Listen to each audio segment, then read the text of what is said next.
দর্শক, বাংলাদেশের আইনশৃঙ্খলা রক্ষাকারী বাহিনী তথা পুলিশ, আনসার এবং র্যাবের পোশাকে পরিবর্তন আসতে যাচ্ছে।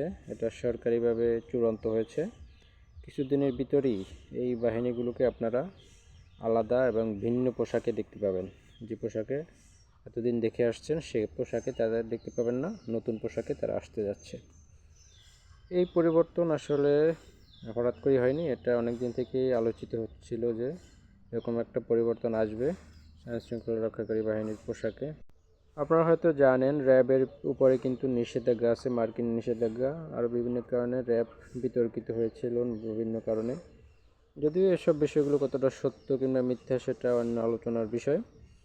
যাই হোক, র্যাব বিতর্কিত এবং পুলিশ বাহিনীর কিন্তু 5 আগস্টের এই যে অভ্যুত্থান, সেই অভ্যুত্থানের কারণে পুলিশ বাহিনীর কিন্তু ফেজ অনেকটা নষ্ট হয়ে গেছে মানুষের কাছে। মানুষ পুলিশ বাহিনীর উপর অনেকটা আস্থা হারিয়ে ফেলেছে, কিংবা মানুষ পুলিশ বাহিনীকে মানছে না, তারা তাদের নির্দেশ কমান্ড মানছে না আগের মতো। বিভিন্ন কারণে কিন্তু আইনশৃঙ্খলা রক্ষা বাহিনী কিন্তু অনেকটাই আসলে ভেঙে পড়েছিল 5 তারিখের পর। এখন পর্যন্ত কিন্তু সেটা পুরোপুরি সচল কিংবা একদমই স্বাভাবিক হয়নি বলা যায়।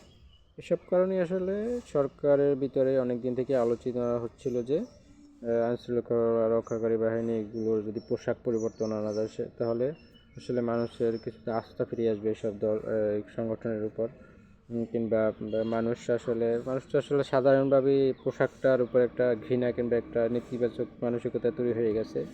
সেক্ষেত্রে পোশাক পরিবর্তন করলে মানুষের এই নেতিবাচক ধারণা থেকে মানুষ বেরিয়ে আসতে পারবে, কিন্তু মানুষের মেন্টালিটির পরিবর্তন আসবে। এরকম একটা চিন্তা ভাবনা থেকে আসলে সরকার এরকম একটা সিদ্ধান্ত নিয়েছে বলেই মনে করা হয়।